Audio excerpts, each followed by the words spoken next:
다큐멘터리 소리 100년 생활 100년. 오늘은 1930년대 인기 여배우들 편을 보내드립니다.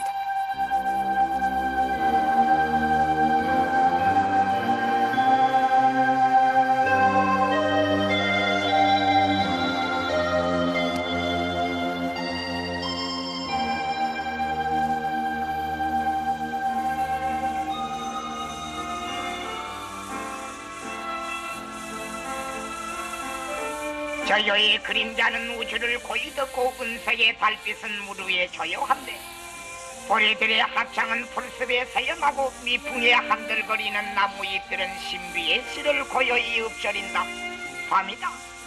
달빛과 노래와 우리는 지금 1930년대 무성영화 시절의 인류 변사 김영환의 육성으로 영화 설명 젊은이의 노래를 듣고 있습니다. 부르는 노래 소리에 창충단 깊은 밤은 고요히 떨고 있다. 젊은이의 노래를 마음에 하고 흘러가는 꿈들이 정처를 피고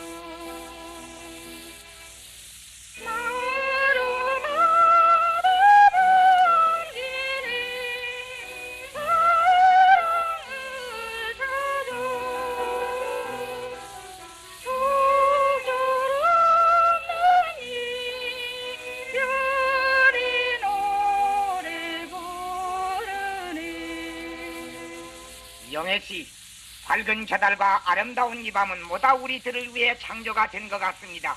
영애씨도 그렇게 생각을 하십니까? 그러면요, 그래서 저는 밝은 저달과 아름다운 이 밤이 닿을 때까지 당신이 지으신 그 노래를 끝없이 부르고 싶어요. 김철수의 처녀작곡 젊은이의 노래가 여배우 최영애의 힘으로 세상에 소개된 것은 두 사람의 아리따운 인연의 실마리였었다. 그러나 두 사람이 등 뒤에는 황금의 칼날이 번뜩거리고 영애의 신변에는 허영에 사로잡힌 오빠가 있었던 것이다. 용식씨, 황금과 지위, 이 두 가지는 당신에게도 필요하지요? 그렇다면 영애로 하여금 이 극무지의 아내가 되게 해주시오. 영식이의 승낙은 철퇴가 되어 두 사람의 머리 위에 시각으로 떨어진다. 돈이 없는 철수를 단념하라고 영을 받은 영애는 어떻게 할까? 어머니, 아버지, 오빠, 영애라는 이 몸뚱이는 세 분의 허영에 대한 도구가 되기 위해서 생겨난 몸은 아닙니다. 내 요년, 이런 천하의 괘씸한 년의 말버릇이 있다. 요런 년은 때려 죽여야 한다. 내 요년. 자기의 행복과 사랑을 위해서 사망의 깃발을 들었던 영애는 아버지의 독한 매를 아무리 맞았으나 한결같은 그 마음은 변할리 만무이고 개성을 무시하는 어버이의 행동은 도리어 자기 딸의 용기만 도와줄 뿐이었었다. 네, 이 영화 해설판에 삽입된 노래를 부른 사람은 다름 아닌 생존 최원로 여배우 석금성 여사였습니다. 이미 몇 차례 소개 말씀 올렸습니다만 우리나라 신문화 초창기에는 연극 배우가 따로 없고 가수가 따로 없었으며 영화 배우가 따로 없었습니다. 그만큼 사람이 귀했다고나 할까요? 특히 여배우의 경우에는 더욱 심했습니다. 그래서 연극 연출가로 일생을 마쳤던 박진은 1930년 당시의 여배우 구하기를 산삼캐기에 비유하기도 했습니다. 여성의 지위가 사회적으로 인정되지 않는 사회에서는 여성은 배우로 진출할 수가 없고, 따라서 이런 사회에서는 연극은 진보되지 않는다. 이 말은 서양의 연극 선구자의 말이다. 서양 이야기는 그만두고 동양 3국, 한국, 중국, 일본의 여배우라고는 없었다. 중국의 경극이라는 창시에도 남자가 여자로 분장을 했고, 일본의 가부끼에도 남자가 여장을 했고, 우리나라 탈주민 산대 대감놀이 사랑패에도 모두 남자가 여자로 분장해서 여자의 특색을 여자보다 더 잘 표현했다. 박쥐는 그의 회고록 세세연년에다 이런 사정을 서술하면서 우리나라 최초의 여배우를 마호정으로 손꼽기도 했습니다. 우리나라에서는 처음으로 1917년 임성부의 혁신단에서 독립해 나온 김소란이 그의 아내 마호정의 재정으로 취성좌를 만들었을 때 부단장적이던 마호정이 무대에 나선 여배우로서 처음이다.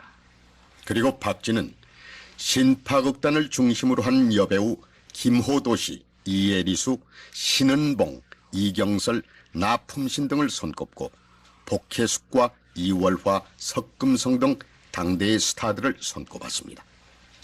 아울러 이런 말도 덧붙여 주었습니다. 그 당시에는 배우라면 신파하는 사람만을 지칭했기 때문에 소리나 하고 땅재주나 넘는 광대와 같이 전시하는 사회 풍조가 있었다. 개화는 했다면서 아직도 구습관념이 남아있던 때라 여배우라면 새로 나온 당녀로 인식이 갔다. 웃을 수만은 없는 시대였다. 이때 나온 여배우들이야말로 여거리요, 여장부요, 선각자적인 여성들이었다. 1930년대. 한마디로 그 당시에 우리 조선 사회는 민족사 일의 최악의 춘궁기인 보릿고개 시대였습니다.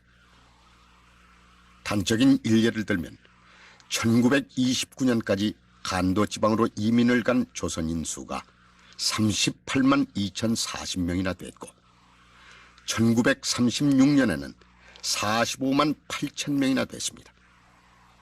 그래서 고복수가 부른 대중가요 타양살이가 1929년부터 유행했으며 1930년 7월 21일에는 서천의 농민 천여 명이 군청과 경찰서를 습격하는 등 그 해의 소작쟁이만도 726건에 13,000여 명의 농민이 봉기했던 것입니다.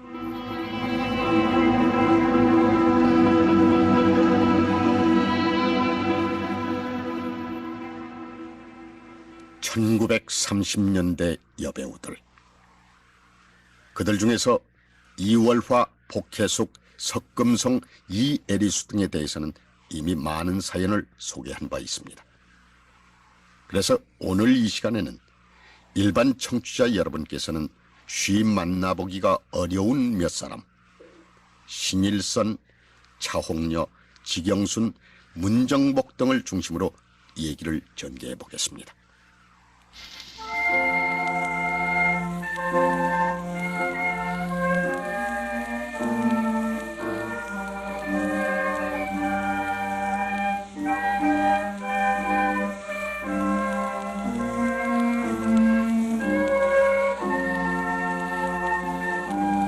전진전답과 아름다운 산천을 자랑 얻은 백성들이 길고긴 세월에 쌓인 서름의 시를 읊으려 합니다.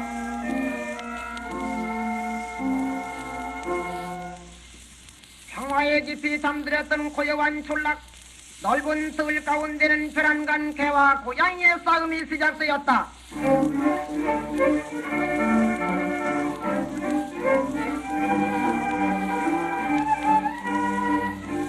쫓겨달아나는 사나이는 문 많은 세력과 선상민이라는 사람의 청지기로 국립사람들이 송청이같이 시려하는 오기오라는 자요.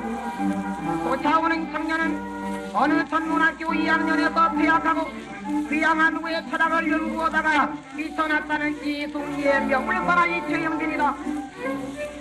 자기 집까지 땡겨들어온 기오는 큰 목소리로 얘들아, 빨리 저 미친놈을 잡아라. 이 소리를 들은 여라 하인들은 달려들어 영지를 결박하여 놓았다. 이때 마치 문을 열고 내어다보던 이집 주인의 천상민은 구멍을 참지 못하는 듯이 이 미친놈이 또 왔구나. 이놈을 데리고 가서 이놈의 애비를 불러오너라. 술마 가지고 있던 돈과 밭도 아들의 학비로 다 흡수하고 지금보나 한숨이 끊일 새 없는 미친 영진의 붙지는 화가 나서 여러 사람들에게 붙들려 들어오는 영진을 때린다. 두말할 나위 없이 이놈아, 무성영화 아리랑은 슈퍼스타 나운규를 탄생시켰습니다. 가정어된 오빠가 미쳐나 1926년 10월 1일 단성사에서 개봉됐던 민족영화 아리랑의 원작 각색 감독 주연은 나운규였는데 그의 인기가 하늘을 뒤덮었기 때문에 그 영화에 출연했던 신일선, 주인규, 남궁은, 이규설 등의 인기는 그만 땅에 묻히고 말았던 것입니다. 아리랑 고개로 넘어가던 거리. 바로 이 영화 아리랑에서 나운규의 누이 동생 역으로 출연했던 여배우 신일선.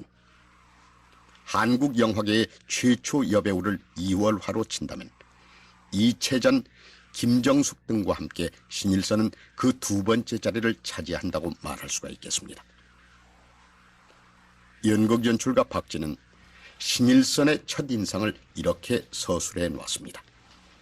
가랑머리에 흰 저고리, 짧은 검정 치마를 입은 16세의 소녀 신일선은 예쁘다고 하기보다는 귀염성 있고 애교에 찬 얼굴이었다. 그의 아버지는 의친왕 궁에 근무하던 제복에 노랑 이화무표를 단 노수이었고 그의 오빠는 별 직업 없이 다만 친권자 행세를 하여 꽤 까다롭게 굴어서 여러 번 다툰 기억이 생생하다. 요즘 말로 좋게 말하자면 신일선의 오빠는 매니저 자격으로 자기 누이 동생을 데리고 다니던 일종의 건달이었습니다.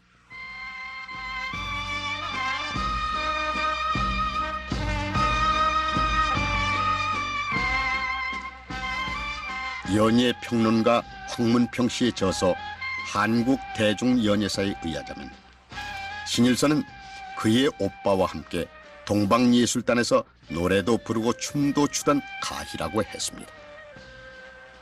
동방예술단은 고개와 마술, 춤과 노래를 곁들인 쇼 형식의 공연단체로 김문필이 이끌고 있었는데 가요 작곡가 전기현과 전수린이 반주를 담당했습니다. 레디 고! 실인즉 아리랑에 앞서서 신일선은 이경손 감독 영화 봉황의 면류관에 먼저 처녀 출연한 바가 있었습니다. 연극 연출가 박진 역시 그 영화 일을 돕고 있었는데 신일선이란 그 계집애는 애교는 물론이려니와 센스가 있어 감독이 시키는 이상 일을 했고 새 여배우가 안 나오다가 늘 웃는 낯으로 사람을 대하는지라 사람마다 입입마다 떠들어대던 중에도 신문기자가 더 떠들어서 인기가 올라갔고 명성이 높아갔다. 그러니까 신일선은 그 당시로서는 꽤 쓸만한 여배우였고 매력이 넘쳐 흐르는 아가씨였습니다.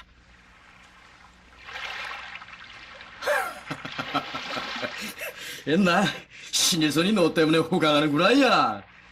평양냉면에 어복쟁반에 평양기생도 구경하고 말이야. 스님, 전 박 선생님 덕분에 평양 구경도 하고 이렇게 대동강 구경도 하는데요. 그때 선생님이 오케이 하시지 않았더라면 이 감독님은 절 배우로 써주지 않았을 테고 그렇게 되면 이렇게 평양까지 촬영을 나올 수도 없었을 아, 거예요. 무슨 소리야. 만약에 말이다 네가 나타나지 않았더라면 봉황의 면류관은 아직도 촬영되질 못했을 텐데. 이경송 감독은 청순한 신인이 나타나지 않으면 영화를 찍을 수가 없다고 버티던 중이었거든. 제가 잘해야 될 텐데 걱정이에요. 그보다 일선아, 넌 몸조심부터 해야 한다. 널 넘보는 늑대 같은 사내들이 너무 많은 것 같아. 그러니까 너 날더러 오빠라고 하란 말이야. 알았어요. 저기 또 너구리 닮은 한 놈이 오고 있구만. 저놈이 바로 박정량이란 그놈이지. 안녕하십니까, 신일선 씨. 에이, 오늘 저녁엔 꼭 좀 시간을 내주셨으면 합니다. 제가 이 평양에서 제일 가는 요리집을 안내해드리겠습니다. 오빠, 어떻게 하면 좋아요? 어떡하긴 뭘 어떻게? 아저씨, 잘 만났습니다. 그렇지 않아도 난 많은 얘기를 듣던 중인데 당신 말이 정신이 있어 없어? 아버지 뻘이 되는 나이를 먹고서 추잡스럽게 게 뭐가 어째? 난 그저 그냥 난 그저 그냥 어떻단 말이야. 나도 그저 그냥 당신 좀 두들겨 패봐요. 그렇게 돼서 쫓겨난 박정양이란 그 아저씨 청년은 그만 경원선에 투신 자살을 하고 말았습니다. 여기에 또 한 사람. 이 감독. 도대체 왜 이러는 건가? 왜 말도 없이 혼자 술만 들이고 있어? 다 떠나버렸네. 다 떠나버리다니. 다 떠났다니까, 다. 혼자 슬에 잠긴 이 사람은 영화감독 이경손이었고 그의 나이 24세의 청년 시절이었습니다. 그래서 나도 떠나가려네. 멀리, 아주 멀리. 자네 혹 그 일선이를 사랑하고 있었던 거 아닌가? 사랑? 사랑 무슨 사랑? 일선이 같은 아가씨를 좋아한 사람이 나 혼자뿐일라. 감독, 아직은 늦지 않았네. 일선이는 나하고 영화 찍지만은 아직은 임자 없는 뱃만일세. 그 배는 너무 멀리 흘러가 버린 것 같네. 너무 멀리. 결국 이경손 감독은 시대 앞을 내고 상해로 건너갑니다. 한편 아리랑 출연 이후 신일선은 조선 최초의 탐정영화 괴인의 죄도 출연하고 나운규 영화 들띠 금붕어 등에도 출연합니다. 그리고 1927년에 만들어진 소설 상록수의가 심훈 감독 영화 먼동이 틀 때에도 출연합니다. 그리고 신일선은 사람들의 시에서 사라지고 맙니다. 전라도의 어느 부자 청년에게 시집을 갔는데 그녀를 아끼던 많은 사람들은 수건달 오라비가 그녀를 팔아먹은 것 같다는 소문만 들을 수가 있습니다.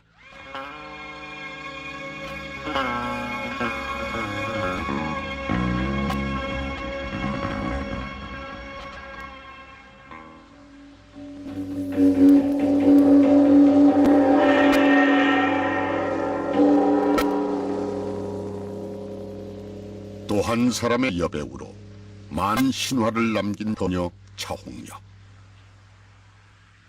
신일선이 은막계 신데렐라로 반짝했던 여배우라면 차홍여는 연극 무대 신데렐라였습니다.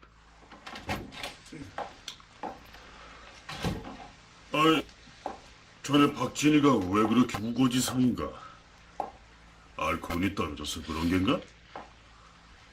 여자가 없어요, 여자가. 쓸만한 여자가 있어야 연극을 만들어 먹지. 여자가 없다니.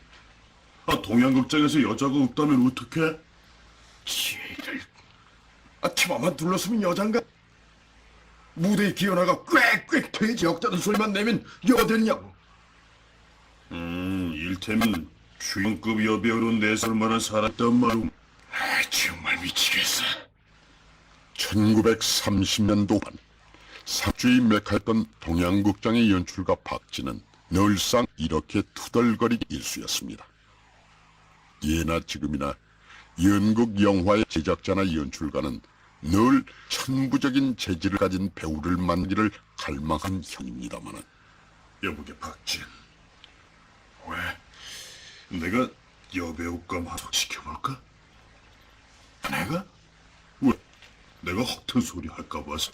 그게 아니라 권일청이 자네가 소개한다면야 내 귀가 솔해진다 이런 말이지. 그래, 어디서 먼저 했는데? 지방을 떠돌아다니는 섬유 심파극단의 말석이 배운데 자네 박씨한테 제대로 걸리면 뭔가 나올 것 같더라. 이름을 대도 잘 차홍년데 어쨌거나 한번 만나보기로 하지. 이렇게 돼서 차홍련은 동양극장의 대연출가 박진을 만나게 됩니다. 박진이 남 글 속에 여배우 차홍여 그 첫 기억. 초티나는 차홍여. 내 몸이 오히려 해맑게 생겼고 오래 치여서 후가 생긴 것보다는 흙 묻은 김장 무와 같아서 두들겨 만들기가 쉽다고 생각했다. 이 초딱을 데려다가 수개월 동안 환경과 분위기에 없도록 했다. 동양극장 배우로 활약한 원로 호설봉공의 증언에 의하면 차홍련은 경기도 이천에서 가난한 농부의 딸로 출생했다. 신지의 권유로 17세 때 신무대에 입단하여 연극을 시작했는데 선배 단원들이 집에 가서 밥이나 짓고 빨래나 하며 핀잔을 주어도 아랑곳하지 않고 그갈 쫓아다니며 꾸준히 일을 도맡아 하곤 했다. 내가 연구생으로 들어간 당시 차홍련은 이미 상당한 기반을 구축하고 있었다. 미루어 짐작컨대 차홍련은 지방 양극단 시절에 이미 많은 서름을 받았을 뿐만 아니라 여성 특유의 오기도 품고 있었습니다. 그런데 집요한 다혈질의 연출가 박진을 만났으니 사생을 결단하고 연극에 매달리지 않을 수가 없게 됐던 것입니다. 그러나 너무 빨리 발등에 불이 떨어지고 말았습니다. 동양극장은 일본 명작 주간이란 단판을 걸고 일본 작가 국지관의 아버지 돌아오다, 3본 유삼의 영화 살해, 정아 존 가오랑의 희극 월급날 등을 번역 상영하기도 했는데 박진은 느닷없이 차홍여에게 영화 살해의 주역인 날품팔이 여인부역을 맡겼습니다. 큰 극단에 와서 가뜩이나 어리둥절한 촌딱에게 그 큰 역을 맡기니 선임 여배우들의 불평은 그만두고라도 차홍여의 가슴은 팔딱팔딱 뛰기만 할 일. 그런 줄로 연극을 3, 4일 만에 갈아치우던 하니 연습인들 제대로 할 틈도 없었거니와 대사도 외일 틈이 없었습니다. 왜 울고 있냐, 차홍여? 어떡해요? 어떡해요, 선생님? 아니, 어떡하다니? 제가 잘못해서 제가 쫓겨나고 제가 죽는 건 괜찮지만 저 때문에 연극이 망해서 욕 들으면 이 생각이 거기까지 미쳤다면 너를 믿을 수가 있겠나? 선생님, 저 다음 기회로 미루면 안 돼요? 홍여야, 네, 선생님. 지금 울 틈에 대사를 외워. 그리고 내가 일러주는 한마디 한마디 그대로 동작으로 옮겨. 그리고 대사 못 외운 것은 프롬프트를 잘 듣도록 해. 이윽고 그 영화 살해란 신파 비극이 막 올라갈 시간에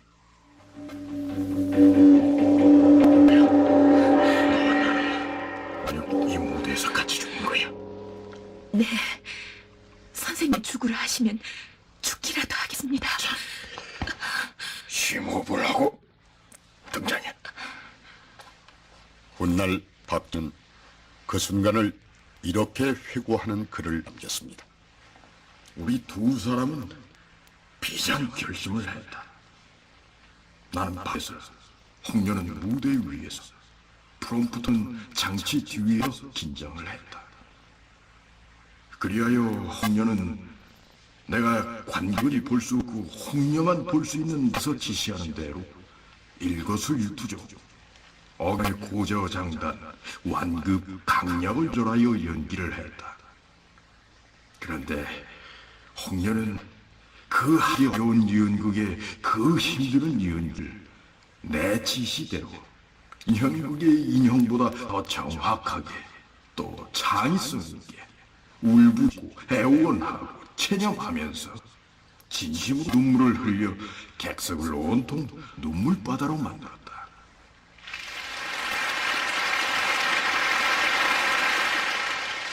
대성공이었습니다. 신파 비극의 주인공이 관객을 못 울려 객석을 눈물바다로 못 만들면 그 연극 그 배우는 실패라는 평을 면할 수가 없습니다. 그와 반대로 신파 비극 배우가 여하간에 객석 울음바다로 만들만 하면 그 배우는 일약 스타가 되던 시절이었습니다. 잘했어. 바로 훌륭한 여배우가 될 것이다. 선생님이 죽으라시면 죽기라도 하겠다까요?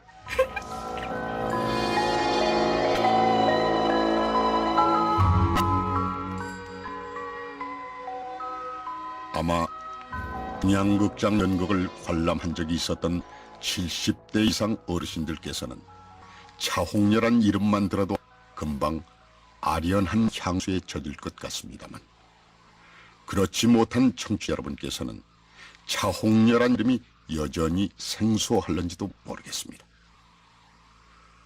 무대 공연 작품 막이 내림과 동시에 그 흔적 또한 사라지고 말기 때문이겠죠. 그래서 말씀입니다. 차홍렬 이 여배우가 바로 유명한 신파곡 사랑에 속고 돈에 울고의 홍도 역으로 장안의 진 기생들과 울기 좋아하는 당시 조선민중을 실컷 울려주던 배우였다는 이해가 쉽게 되리라 여겨집니다. 그런데 재미있는 또 하나 사실은 그때까지만 해도 무명작가였던 임석규는 그 작품 사랑에 속고 돈에 울고를 집필하면서 처음부터 남자 주인공에는 황철, 여자 주인공에는 차홍렬을 염두에 두었기 때문에 그 주인공들 이름조차 황철수와 홍도로 지었다는 것입니다. 다시 말하자면 그간의 차홍렬 연기가 대중상업작가 임선규에게 꽤나 강렬한 비극적 이미지를 씌워주고 있었던 것입니다.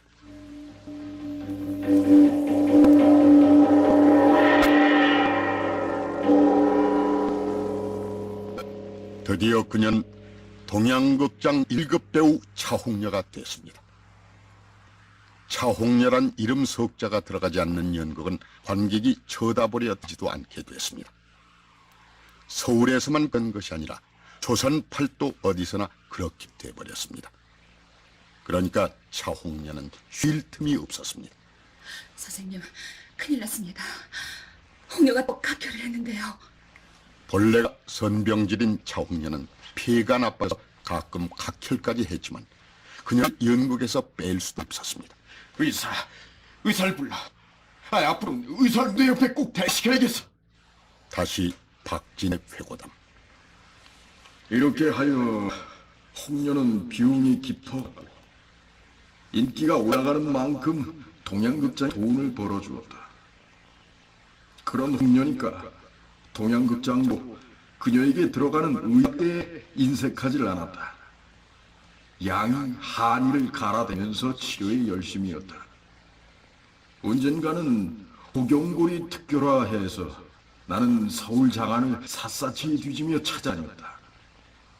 그러면서 나는 생각했다. 내가 만일 내 아버지나 내 어머니의 비용에 이처럼 정성스러웠다면 효자문이 섰을 것이고 내 아내 비용을 위하여 이만큼 마음을 썼더라면 열부비가 섰을 것이야. 그러나 내가 홍유를 혹사했으니 그 죄값으로 구하기 어려운 약도 내가 손수 찾아다녀야 했던 것뿐이다.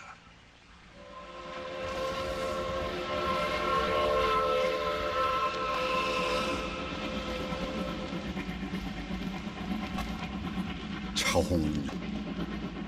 우연의 일치인지는 몰라도 그녀 언니는 연화라는 기생이었습니다.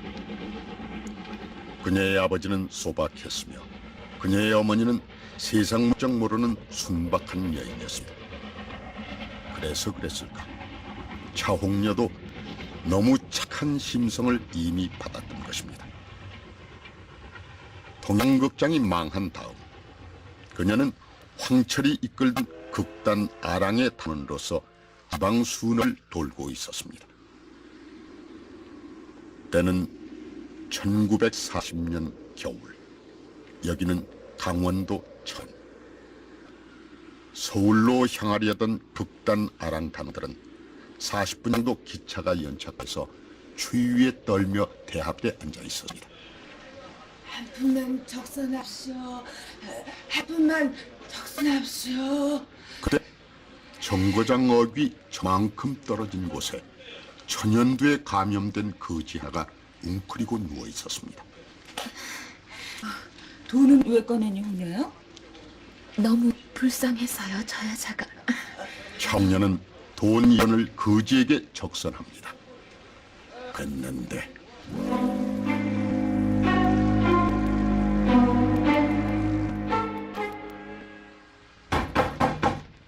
뭡니까? 안녕하세요. 저 박진입니다. 안 돼요. 들어오시지 마세요. 그 당시는 천연두에 걸리면 전염 치료소인 순화병원에 강제 수용됐습니다. 철원역전 거린에서 적선의 대가로 천연두를 전염받은 차홍녀. 그녀는 적들에 의해서 집안에 숨겨져 있었습니다. 한약을 먹으며 이불을 뒤쓴 채로. 어머니, 홍녀에게 한번 물어봐 주십시오. 박진이 왔는데 어떻게 하면 좋겠느냐고요. 선생님, 제 얼굴 보이고 싶지 않아요. 제 얼굴을 보면 선생님도 울고 마실 거예요. 어머니,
시어머님이 편치 않으셔서 못 왔어요. 하나 제3날이면 오빠하고 나하고 밤새도록 울면서 세웠더니 금년에 너 혼자 울면서 샜겠구려. 어서 울지요? 그대는 너와 둘이 의지하는 마음에 위안을 받겠더니 이제는 혼자만 남았구나 하는 생각을 하니까 웬일인지 자꾸 슬퍼만 지는 게 울고만 싶더라. 오빠, 그럼 난 시집을 가지 말 걸 그랬지요? 난 오빠하고 여기 같이 있고 싶어. 그래, 너희 시부가 너를 구애해 주시대? 네. 그러면 너는 시집을 가도 여전히 행복하냐? 전 아무 걱정도 없어요. 오빠가 고단하실까 봐서 늘 그 걱정뿐이지. 홍도야, 네? 너는 이 오래비를 세지? 뭘 속여요? 나는 벌써 다 알고 있다. 뭘 다 안다고 그러세요? 그렇게 행복하다면 왜 쫓겨왔니? 응? 응? 오빠, 용서하세요. 어? 그러면 분명히 그런 못된 짓을 했단 말이로군. 그래, 그랬으면 잘목이라도 매달아주기 이오래를 찾아왔니? 응? 죽어라. 죽어라 이제. 오빠마저 제 마음을 몰라주세요. 이 홍도는 하늘이 무너져도 오빠의 동생, 오빠의 하나밖에 없는 너희 동생이라면 그런 나쁜 짓을 했을 리가 있어요. 설마 그런 짓을 했다면 이렇게 오빠를 찾아왔을 리가 있어요. 오빠만 내 마음을 잘 알아주지 않아. 오빠, 요고래 참고 침을 뱉어도 참아왔어요. 그랬더니 나중에 이런 놈이 어디 와서. 그러니 죽어도 그런 못된 짓은 아니? 안 했어요. 이 오래비 앞에서 맹세할 수 있겠니? 제 대답은 하나뿐이에요. 응? 뭐냐? 오빠, 참으세요. 놔라. 오빠, 참으세요. 우리들을 못 살게 구는 그 자들을 복수를 해야 된다. 오빠, 누구에게 복수라고 그러십니까? 미워도 내 집 식구요, 고와도 내 남편의 식구가 합니까? 저는 죽어도 희명호에 안 올 사람. 그의 가족은 내 가족입니다. 오빠. 홍도야. 오빠, 언제든지 제 깨끗한 마음은 알려질 날이 있을 거예요.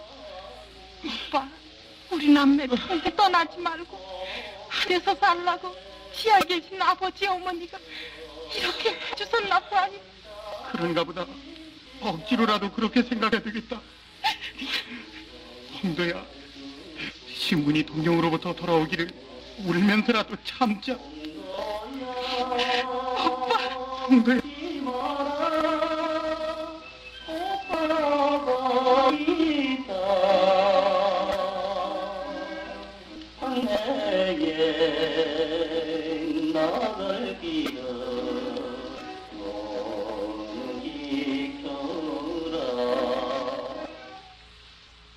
연극인들은 그래도 막은 오른다 하는 말을 흔히 쓰는데 차홍례의 죽음 앞에서도 다시 한번 그 말을 사용할 수밖에 없을 것 같습니다.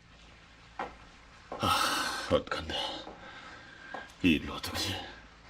이 사람은 극단 아랑의 대표 황철. 그는 과부라는 작품의 주연으로 출연, 공연하기 위해서 공연 날짜도 이미 잡아놓았고 극자로 대관해 놓은 상태였는데 주연 배우 차홍려가 요절 낭패가 났던 것입니다. 여전하군 그래? 응?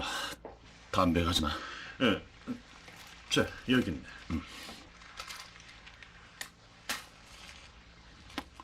사람아, 자네가 그렇게 고민한다고 해서 땅속으로 간 사람이 되돌아올 것 같은가? 내 방금 몇몇 사람들을 만나보고 온 길이네. 기꺼이 찬조 출연을 원하는 여배우가 많네. 누구? 김선영도 우리 극단의 딱한 사정을 알고는 흔쾌히 승낙을 하고, 최선, 남궁선 등도 이쪽에서 단기만 하면 끌려올 것 같았네. 이왕 이 지경이 된 거, 이거 탑단 배우들의 도움만 받을 것이 아니라 아예 새 여배우를 끼워보는 건 어떨까 싶기도 한데. 누굴? 문정복이가 어떨까? 문정복? 네, 지난번 이 시간에도 소개됐습니다만 여배우 문정복은 이렇듯 차홍려의 요절로 기회를 잡아 스타덤에 오를 수 있었던 여배우입니다. 그 이후 문정복은 이태준 원작 박영호 각색의 왕자호동에서 낭랑공주 역으로 더욱 발전을 하고 김태진 각색의 징기스칸에서 주역을 맡아 드높이 성과를 올렸습니다.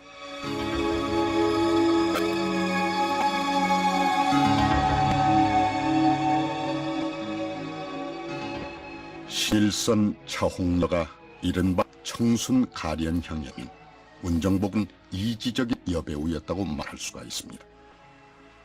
그런데 그들과는 또 다른 매력을 지녔던 여배우 한 사람으로 우리는 지경순을 칠 수가 있습니다.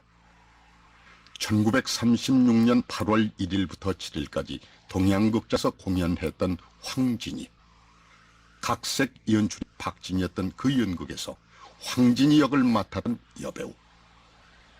박진의 회고록을 참고해보면 그때의 배역을 적어본다. 황소년의 황철, 지연금의 차홍려, 표랑 1의 남궁선, 표랑 2의 한은진, 표랑 3의 김소영, 서가의 신영, 황진이의 지경순, 소세양의 시명. 이 기록은 약간 흥미있는 바 있다.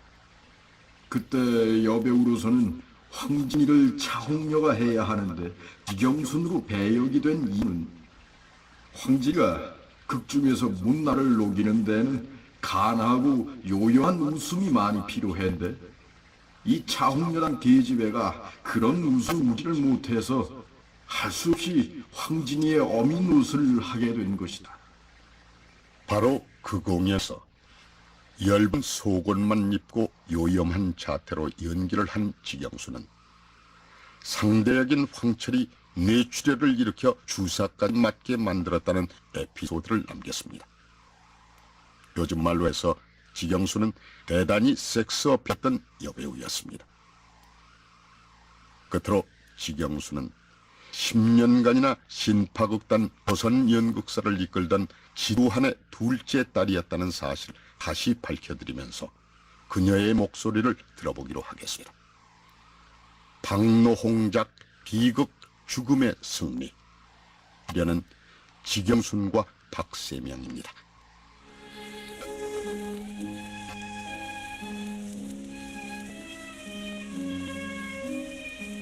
모든 여자는 남자에게 진실을 찾고 모든 남자는 모든 여자에게 쓰라는 형을 요구한다. 이리하여 거기에는 한 개의 비극이 생기고 사람들은 이것을 운명이라고 핑계한다. 황해도 어느 폐병원에는 김메리스라는 그야말로 꽃과 같이 예쁜 간호원이 있었다.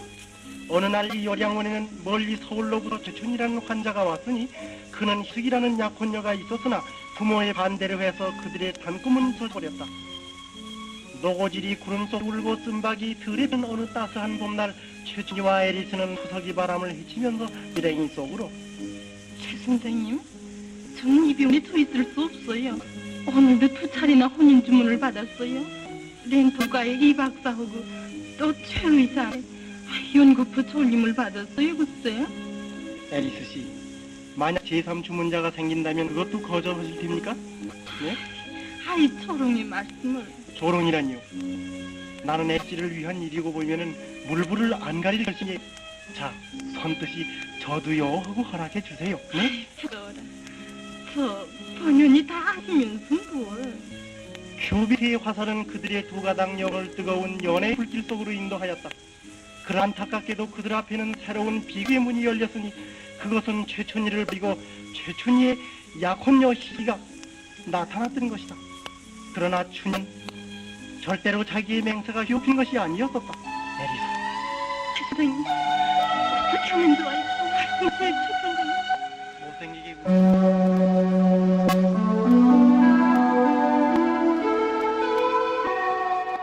다큐멘터리 소리 100년 생활 100년 1930년대 인기 여배우들 지금까지 출연 문관일, 최덕희, 임난, 이재용, 한택심, 김수중, 문선희, 박미선, 김정혜 해석 조명남, 음악 박복, 효과 차재원, 이경신, 기술 정동화, 구성 김영무, 연출 임영웅이었습니다.